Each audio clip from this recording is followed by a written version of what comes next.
Welcome to How to Build a Tent. This show is not about tent building, but it's how to make you successful. My name is Matt Williams. Thank you for listening to the show, sharing the show with a friend, and giving me some love by liking the show, following the show on Facebook, on YouTube, on Twitter, on Periscope, on all of those places. You can find me How to Build a Tent. You can also email me, matt@howtobuildatent.com. Don't forget about the business plan contest. It's coming to an end very quickly, March 31st. If you want to know more about that, you can see episode 90 in the show notes, or you can see the official rules that are also in the show notes as well. We are part of the Fight Laugh Feast network. Go over to fightlaughfeast.com, become a member, get great benefits like this sweet mug for free when you put in HtBT in a memo field. There's also a ton of other stuff you get as well. Today, I want to talk about the big turnaround. Trump is going to be looking for his Justice Department to get rid of Obamacare. And it's based off of what happened in Texas. The federal judge ruled that Obamacare, the A.C.A., Affordable Care Act, A.C.A., was unconstitutional because it was deemed constitutional because of its tax, quote unquote, or penalty, that you had to buy insurance, and if you didn't, you got this tax or you got this penalty, depending on how you look at it. And what did Congress do? They removed that penalty last year, and so this judge, rightly I believe, decided or said, made the decision, and I decided like casually, like, oh, I guess I'll just say it's unconstitutional, but there was a case, and they ruled that it was unconstitutional, and so the Justice Department is going to be backing him up on that, which is great because Obamacare is a disaster. And it's also great because it's pitting the Democrats to have to back an incredibly terrible bill.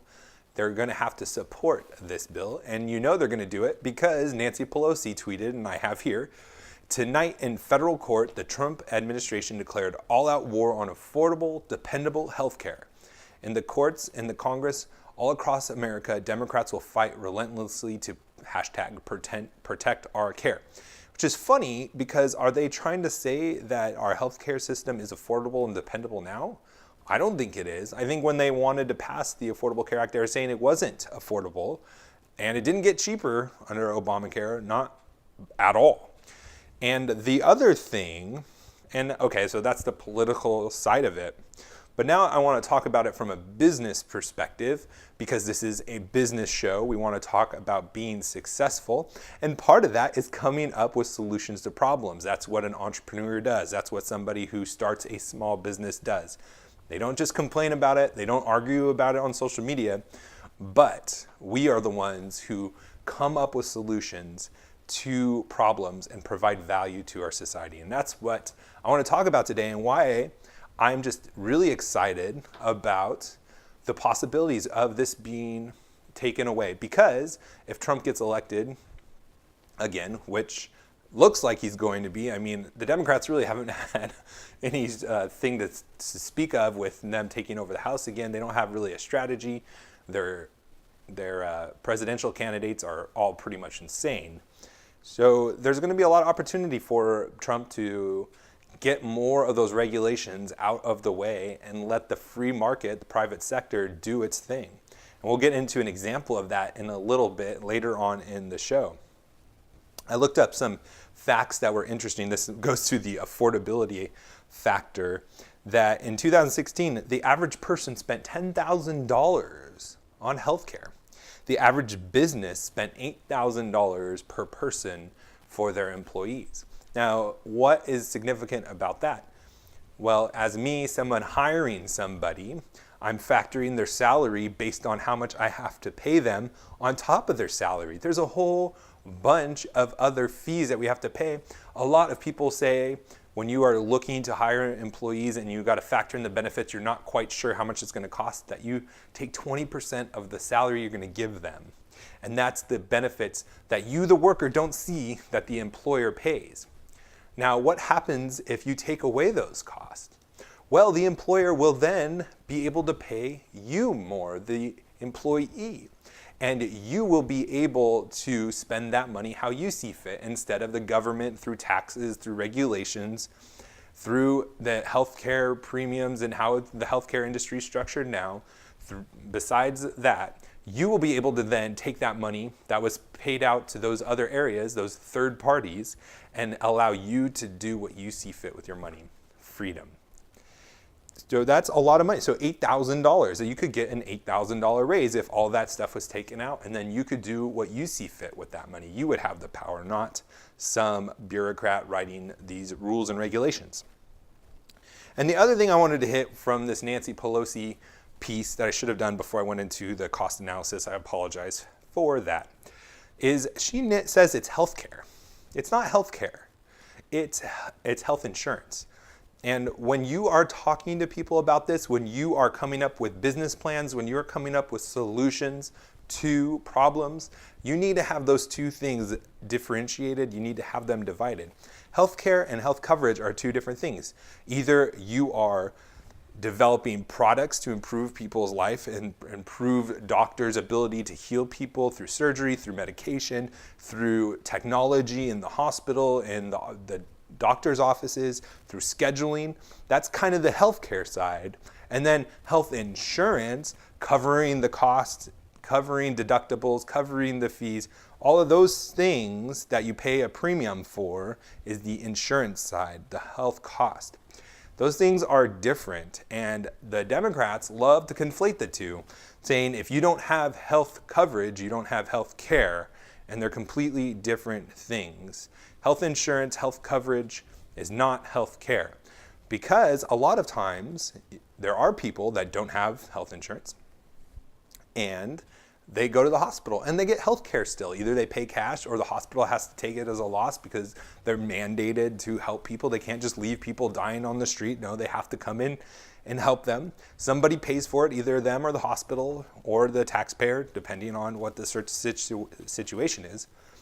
So they always get health care. It's a false choice to say that either you have health insurance paid by the government or people are going to go without care. Two different things, and they're not mutually exclusive. All right, so back to this. So $10,000 the individual's been paying in healthcare in 2016, $8,000 for the employer to pay for their employee, and we've talked about that. And I want to kind of just dig down now into thinking about what is the problem with our healthcare system. If you step back and if you don't think in political terms, Republican versus Democrat, if you don't think about a repeal and replace or repeal altogether, which is great because it seems like Trump wants to repeal the whole thing now and not repeal and replace. Repeal and replace would have just replaced this broken law with a new broken law because the government is never going to lower premiums, which is what we're going to talk about here, is when you get down to it and get the politics out of it, when you get Washington, D.C. out of it, what are the main issues? And I really have two main points. One is there are middlemen involved. Not like other transactions when you think about when you go to buy a car or like related to our episode yesterday about buying a house, you rarely have a middleman doing the work for you. But the buyer and seller are engaged. They are in talks, they're in negotiations. You may have an agent representing you, but you're there with them. You understand the price you're paying or selling the house or selling the car for. You understand the interest rates. You understand the taxes. You understand the fees that are involved. You can do research. You can go out and look through the internet. You are heavily involved one way or the other. If you're the seller or the buyer, you want to make sure if you're the seller that you're selling it at a price where you get the most money, that you are going to get offers because you're not too high. And also from the buyer's perspective, you don't want to be taken and pay way more than you should for whatever product it is. So you're going to do the research. You're going to make sure you have a dependable product that you're going to buy, whatever it is. You're going to be doing your research. You're going to be looking online. You're going to be talking to friends. You're going to be looking for reviews. You're going to be heavily involved in the process. And when you think about healthcare, it's just not so. There are tons of middlemen. Often we just think of insurance, but there's more than that. There's your employer, because oftentimes they're negotiating with the insurer how much you have to pay, how much they have to pay for coverage, for deductibles, monthly premiums, all those things that you don't see. You're detached from. There's the middleman there. Also, the government, obviously, through taxes, they're taxing you for things that are covering other people. It's another middleman that's inflating costs. Whenever government gets involved, and prices always go up. And you know, you've seen it. I'm not going to show it here. The chart where it talks about what prices have gone up and what prices have gone down as far as per dollar. And it's like everything that has gotten way more expensive that the government's somehow involved in. Everything the government really isn't involved in, that's not heavily regulated, has gone down in price significantly. And it's seriously like two diverging lines. It's hard to do hand signals with both hands with notes for those of you watching. And the second part, so the one big problem is the middleman, which is kind of obvious, but it might not have been so obvious of how many different people are involved. The company that you are working for, maybe getting insurance through, the government that you're paying taxes and supporting other people through, and insurance as themselves, right? There's a conversation that goes between the doctors, the hospitals, the offices, and the insurance company. Like, how much are you going to cover? Are you going to cover this or you're not going to cover this? How much is this going to cost? Like, I guarantee you, you don't know how much your doctor's visit costs. Like, you may know how much you pay in a premium, but you don't know how much that doctor charges compared to the doctor across the street. And why is that? Because the transaction isn't between the buyer and the seller being the doctor selling the services, the buyer being the sick person that needs to be healed or preventative medicine, whatever it is. That relationship needs to be restored because middlemen inflate the cost unnecessarily.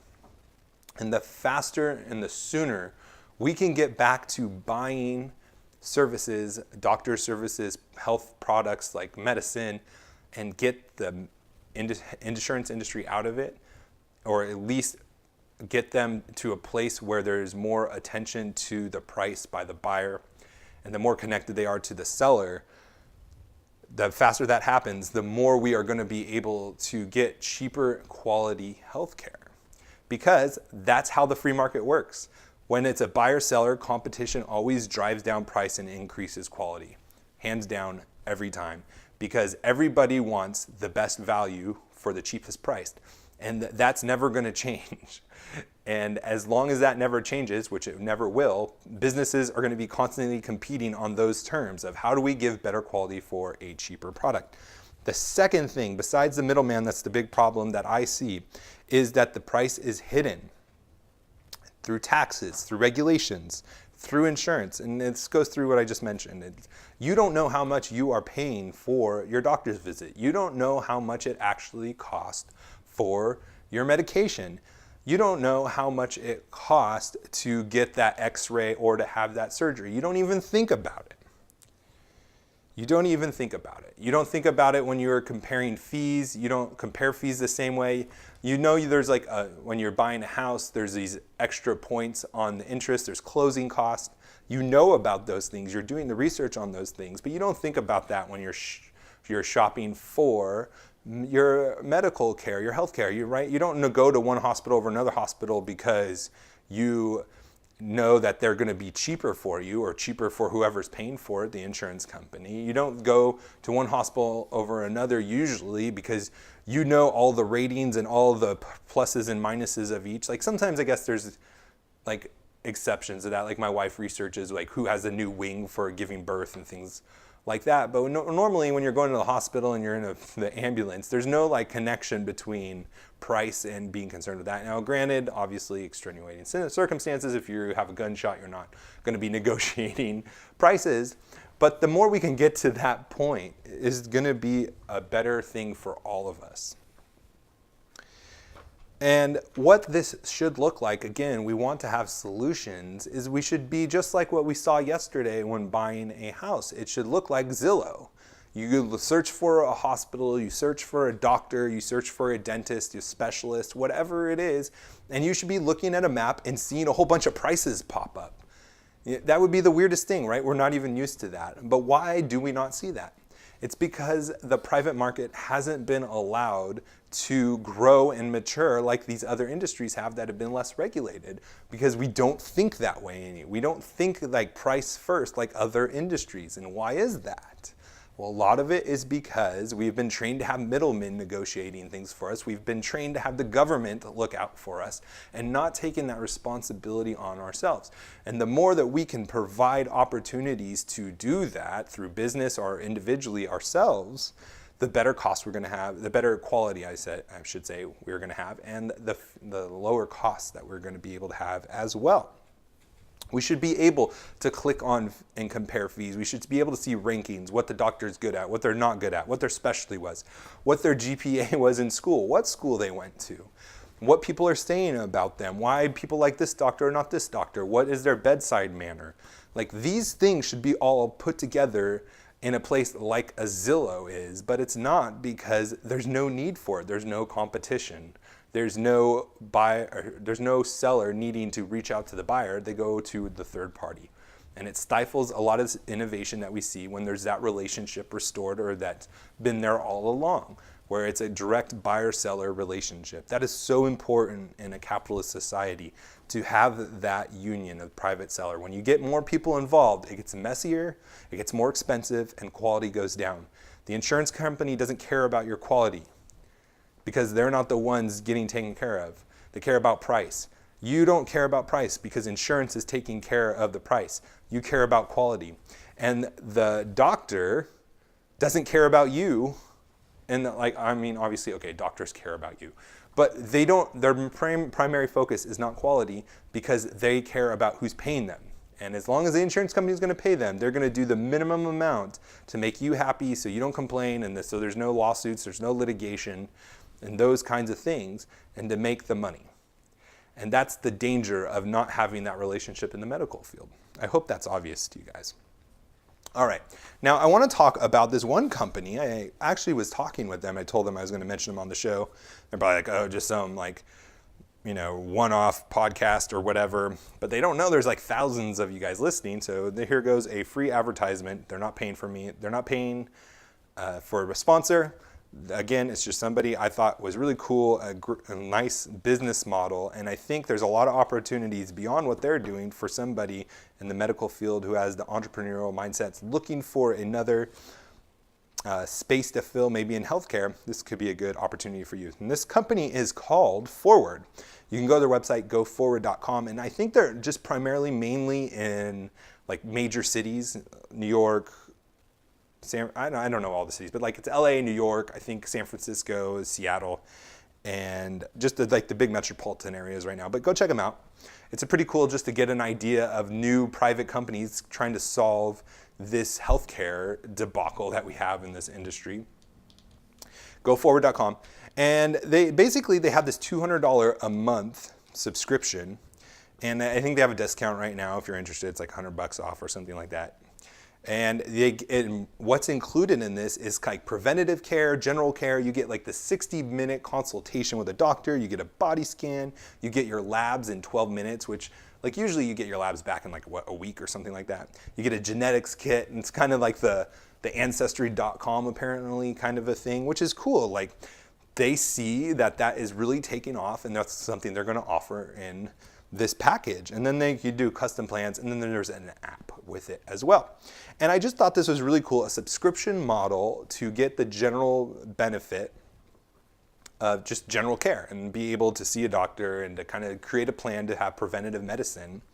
And I just thought it was cool. I wanted to reach out to them because I'm like, well, what do you do in case you have you're going to have a baby and you need to go to the hospital, or you have to have like these like extreme things like surgery and that. How does that get covered? And they were saying that they're really like seeing themselves and angling themselves as a supplement to your insurance. But I think there is incredible opportunity here to be in place of insurance. And I tried to articulate to that to them, and maybe I just wasn't pronouncing my words correctly like just now, or maybe I wasn't just being clear. But this is where I think for somebody out there who's looking for a business, there is an opportunity to build off of this model. And remember what I was saying, in 2006, an individual on average spent $10,000 a year on their healthcare. An individual company spent $8,000, not an individual company, but on average, companies spent for individuals that worked for them $8,000 a year on their health coverage. Now, $200 a month, not including the discount, is $2,400 a year. That's a savings of $7,600 for an individual, a savings of $5,600 for a business. That's a big premium to work with to incorporate somehow a supplementary insurance, that's right, where that you can also add on if you do need to go to the hospital, or if you do need surgery, or if you are giving birth. Like, there's extra fees to be added on to include that and get the full package. And I think one of the maybe barriers that they're going to have, and I don't know what they're doing as a company. Again, I just found them when I was doing research, and I wanted to give them a shout out because I think it's a cool, innovative solution. And whenever private companies can utilize tech and big data to come up with cost structures that are going to save money, I think we should encourage that. And so that's why I mentioned them specifically. But I think one of the big barriers they're going to come up with is like, well, I don't want to spend an extra $2,400 a year on top of my insurance and things like that. But if you could say, hey, you're going to save $7,600 a month or a year for you individual, or hey, you business, $5,600 an employee, and then, and just tack on this extra service for an extra $1,000 a year, or whatever it could be, whatever the actuaries come up with, then that's pretty attractive. Like, these benefits, they're not just competing on price, but their benefits, they're quicker, their results are quicker, you spend more time with the doctor, there are more technology involved than normal doctors, and just such a savings on the insurance. I think there is a big area to exploit and to add value based on what these guys are doing. So if you're interested, check them out. Maybe if you're interested in their product or their service, check them out too. They have a discount right now, like I said, and they are not a sponsor. I'm just freely giving out advertisements because I think it's a great idea. If you have any more questions about that, please feel free to reach out to me. If you have questions about this topic or any other topics you want to hear us discuss on the show, I'd love to talk about them with you through the wonderful technology that we have today. And if you have any questions, reach out to me, Matt at howtobuildatent.com. You can find me at How to Build a Tent on all the social media sites, including YouTube. Please subscribe, follow me there. I really appreciate it. And we'll talk to you next time.